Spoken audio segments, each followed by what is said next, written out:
9 बजे सुबह एक पीसफुल ब्रिटिश टाउन। लोग ऑफिस जा रहे थे।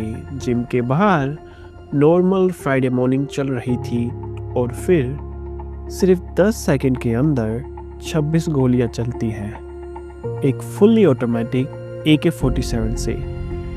और एक आदमी जिसका नाम था डेविड किंग, वो सड़क पर गिर जाता है। ये ब्रिटेन का पहला गैंगलैंड मर्डर था जहां military grade assault rifle openly use हुए।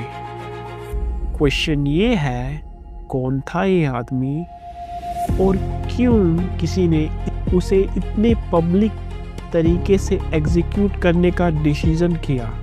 और सबसे डिस्टर्बिंग बात, इस मर्डर का ऑर्डर पैसों के लिए नहीं दिया गया था। So let's understand what really happened.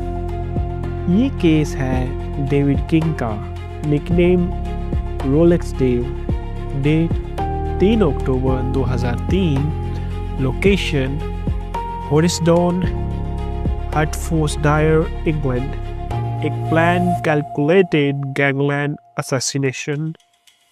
David King originally Glasgow का रहने वाला था। बाद में साउथ इंग्लैंड शिफ्ट हुआ।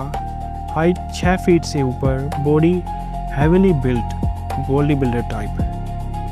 नाइट क्लब सिक्योरिटी से शुरू करके धीरे धीरे अंडरवर्ल्ड में एंटर हुआ।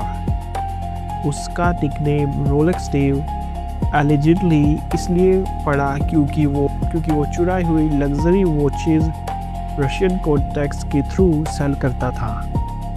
वो स्टीवेनेज में एक नाइट क्लब चलाता था, द रेनेसेंस। पुलिस के मुताबिक वहाँ ड्रग्स एक्टिविटी होती थी। एक तरफ फैमिली मैन, पार्टनर और बच्चों के साथ लार्ज प्रॉपर्टी में रहता था, दूसरी तरफ हीरोइन ट्रैफिकिंग नेटवर्क से लिंक्ड ड्यूअल लाइफ। यानी दिन में एक फैमिली मैन और रात में अंडरवर्ल्ड का काम। और दोनों जिंदगियां एक दूसरे से बिल्कुल अनजान नहीं थी। June 2002 custom officers 14 kilo heroin seize करते हैं फ्रांस से आए शिपमेंट में। डेविड किंग और उसके एसोसिएट्स अरेस्ट होते हैं, लेकिन ट्विस्ट यही है, चार्जेस अगेंस्ट किंग ड्रॉप हो जाते हैं रिलेटिवली जल्दी। अंडरवर्ल्ड में एक रूल होता है, अगर तुम बच गए और दूसरे अंदर चले गए, लोग सवाल पूछते हैं। कोर्ट के दौरान एक एसोसिएट्स ओपनली उसे ग्रास यानी इन्फॉर्मेंट कह देता है। और ऑर्गेनाइज्ड क्राइम वर्ल्ड में सिर्फ एग्जीक्यूशन ही काफ़ी होता है। अंडरवर्ल्ड में एक रूल होता है, अगर तुम बच गए और बाकी अंदर चले गए तो तुम सेफ नहीं होते। इसके बाद king reportedly bullet proof waste पहनने लगा, बॉडीगार्ड रख लिए। उसे पता था कुछ गलत हो रहा है। क्रिमिनल नेटवर्क्स में ट्रस्ट फ्रेजाइल होता है और जब किसी पर इन्फॉर्मेंट होने का शक हो तो सर्वाइवल टाइम लिमिटेड होता है। इस पॉइंट पर सब कुछ अवॉइड हो सकता था, लेकिन यहीं से एक गलती हुई। इस स्टोरी के की नाम Roger Vincent David Smith dean Spencer. Allegedly tension escalate हो चुकी थी। किंग पर भी एक्यूजेशंस था कि उसने किसी और पर हिट प्लान किया था। रिटेलिएशन का साइकिल शुरू हो चुका था। ये कोई पैसों का कॉन्ट्रैक्ट नहीं था, ये लॉयल्टी, ईगो और सर्वाइवल का गेम था। 22 सितंबर 2003 डीन स्पेंसर एक हैंडगन के साथ किंग के घर के पास जाता है, लेकिन जब वहाँ वो किंग को देखता है, उसका size, bodyguard, bullet proof waste, वो अटेम्प्ट अबॉर्ट कर देता है। बाद में एडमिट करता है कि वो गन उसके पास थी, वेस्ट को पेनिट्रेट नहीं करती। अब ऑपरेशन का कंट्रोल डायरेक्टली रोजर विंसेंट ले लेता है और यहाँ से प्लानिंग सीरियस हो जाती है। पहला अटैक फेल हुआ, सबको लगा शायद बात यही ख़त्म हो गई। इस बार हाफ मेजर्स नहीं, मिलिट्री ग्रेड वेपन अरेंज होता है। Hungarian AKS-47 fully automatic armour piercing ammunitions.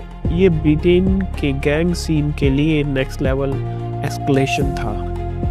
Location Physical Limits gym, Hoddesdon. Time around सुबह के 9 बजे। किंग जिम से बाहर निकलता है अपने बॉडीगार्ड्स आयोन क्रोकर के साथ। एक स्टोलन वाइट ट्रांजिट वैन उसके पास स्लो होती है। पैसेंजर सीट से रोजर विंसेंट 26 राउंड फायर करता है। सिर्फ सेकंड्स में सब खत्म। 6 बुलेट्स किंग को लगती है, वो वहीं गिरता है, इंस्टेंट डेथ। कुछ राउंड्स बॉडीगार्ड्स को ग्रेस करते हैं, कुछ जिम वॉल्स में जाकर लगते हैं। रेजिडेंशियल एरिया में ऑटोमेटिक राइफल फायर। अगर थोड़ा सा एंगल चेंज होता तो बायसेंडर्स भी मर सकते थे। शूटर्स वैन जला देते हैं, सेकंड गेटवे व्हीकल डिस्ट्रॉय करते हैं। AK-47 को ब्रेडोन वाटर नॉरफोल्क में डंप कर देते हैं। उन्हें लगा प्लान परफेक्ट था, लेकिन परफेक्ट क्राइम नाम की कोई चीज़ ही नहीं होती। पुलिस 1 लाख से ज़्यादा फ़ोन कॉल्स एनालाइज करती है, CCTV फुटेज कलेक्ट होती है और फिर स्मॉल मिस्टेक्स ब्रेक कर देती है केस। एक ग्लव पर डेविड स्मिथ का पाम प्रिंट, एम्यूनेशन मैगजीन पर उसका DNA, वेपन बैग के टॉवल पर रोजर विंसेंट का सलाइवा DNA। साइंस ने साइलेंस तोड़ दिया। 005 Luton Crown Court, Roger Vincent life imprisonment minimum 30 साल, David Smith life imprisonment, Dean Spencer 9 years conspiracy. जज ने कहा, thoroughly planned, ruthless and brutally executed assassination. ये मर्डर सिर्फ एक किलिंग नहीं थी, ये था इन्फॉर्मेंट पैरानोइया का कॉन्सिक्वेंस, ड्रग्स नेटवर्क डिस्ट्रस्ट का रिजल्ट, ईगो और सस्पिशन का एक्सप्लोजन, और सबसे इम्पोर्टेंट ये था कि यूके गैंग वायलेंस में वेपन एस्केलेशन का टर्निंग पॉइंट। पहली बार fully automatic AK-47 openly use हुई गैंगलैंड एग्जीक्यूशन में। अथॉरिटीज़ ने अप्रोक्स 1.6 मिलियन यूरोज फ्रीज किए किंग के नेटवर्क से। ऑर्गेनाइज्ड क्राइम फाइनेंशियली हिट हुआ। डेविड किंग कोई सेंट नहीं था, वो ऑर्गेनाइज्ड क्राइम का हिस्सा था, लेकिन जिस तरीके से उसे पब्लिक स्ट्रीट पर एग्जीक्यूट किया गया, उसने एक क्लियर मैसेज दिया। अंडरवर्ल्ड में ट्रस्ट टेम्पररी होता है, एक्यूजेशन परमानेंट हो सकते हैं और रिटेलिएशन फाइनल।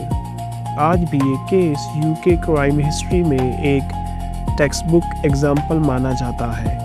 और शायद सबसे डिस्टर्बिंग पार्ट ये है, 10 सेकंड की गन फायर ने सिर्फ एक इंसान को नहीं मारा, उसने ब्रिटेन के गैंग वॉरफेयर को परमानेंटली चेंज कर दिया।